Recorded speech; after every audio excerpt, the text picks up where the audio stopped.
Hello, hello, hello, and welcome in, welcome in, welcome in. I just had to come on here for a minute and talk to you guys. I just got done watching a video a little while ago, by AceTheOg.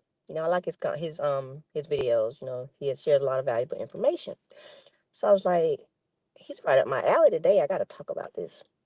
And his video was entitled, and I'll put it in the comments later, and I'll probably add it to the thumbnail. But he was talking about how men need mental health too, and that resonated with me a lot because a lot of the men in my life and a lot of men in general, and especially black men, 'cause I know he mentioned that as well, but they refuse to get mental health treatment.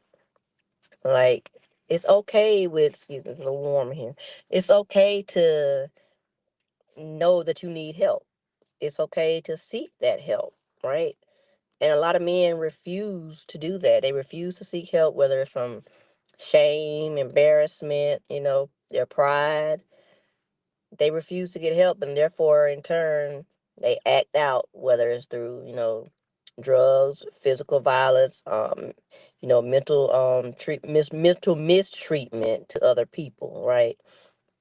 And some men, when you sit back and think deeply about it, a lot of men are taught that they shouldn't show emotions, right? That they can't cry, that they, got to be strong, they got to do this, they got to do that, they got to be this and that. And I get that, hey, Steph, how you doing, sis? I get that to a certain extent, but everybody needs to work on their mental health, men and women, men and women. And so even as a mom of a son, I have son and daughters. I raised my son to show his emotions.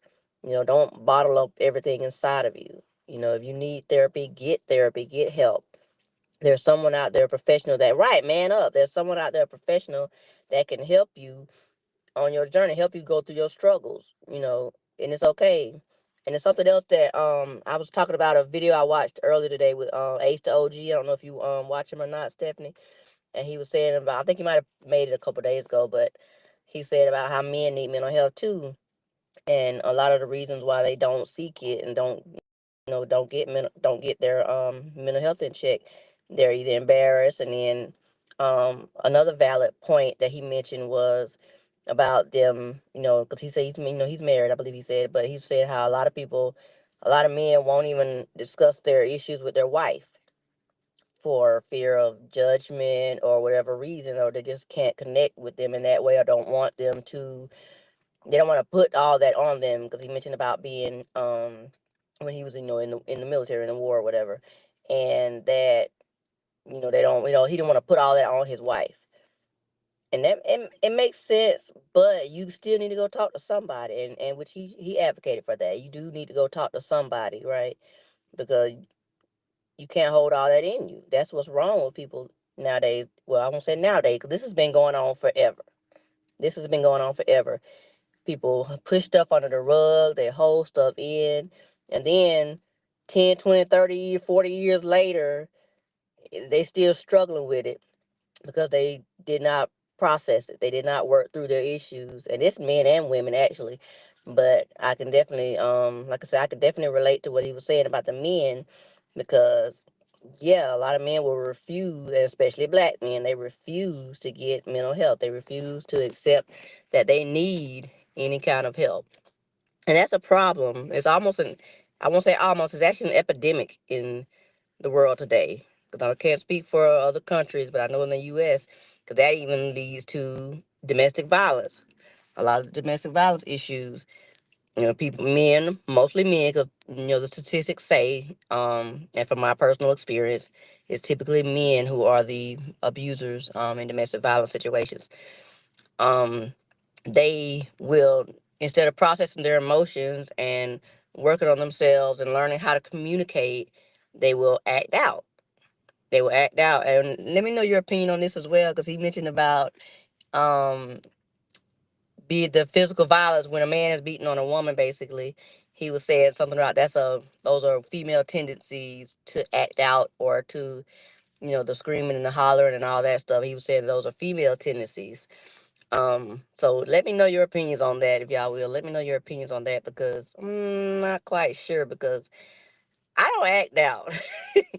And I will say that I had to work on my communication skills because I was one of those that held everything in. I held it in, and I think that stemmed from my childhood. Parents argue and fuss and stuff, and I just got quiet and held out into the corner. Thank you for that, Stephanie. I appreciate it. I would just just kind of like hide in the corner, just be quiet, wanting everything to just go away. But it doesn't work that way.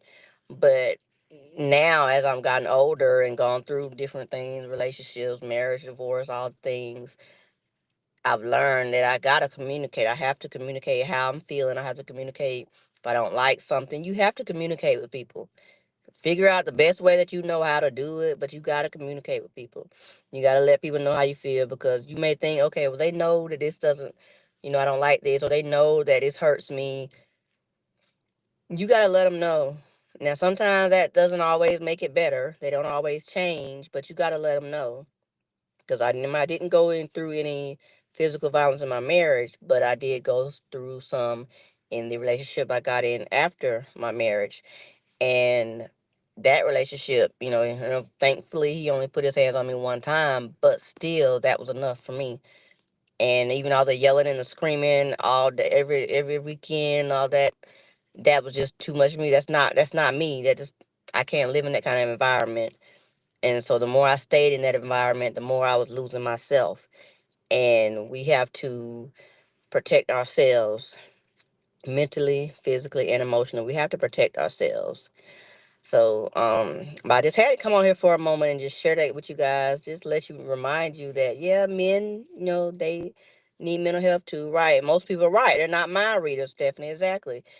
And people expect you to be. They expect you to be mind readers. They expect you to, you know, well, I don't like this, I don't like that, and or they want you to know that they went through certain things in their childhood, so that they haven't processed that, so that's why they don't like a certain thing. So that gives them an excuse to do certain things. Because, like I said, the relationship I was in before, well, the past couple of years ago, he actually it was something that he wanted me to clean up, something that he could have perfectly done it himself. And he was like, when he was growing up, his mom beat him for certain stuff like that, beat him for not cleaning up certain things. And I was like, well, I'm sorry your mom did that to you, but I'm not your child. I'm not your child. So that does not give you the right to do that to me. So but yeah, so you got, like I said, I still express my opinion and let it be known, and I worked my way out of that situation because you got to protect your mental health. You have to protect your mental health. But I just want to thank you guys so much for coming on here with me. Gotta go, doing all the things, the grandma duties. But I would definitely be back on and let me know how y'all feel about everything I just talked about in the comments. Like, subscribe, share if you want more content like this. Let me know, and I got it coming for you because this is me. This is what I talk about. Real life issues with dealing with your mental health. All right, see you in the next video. Take care. Bye bye.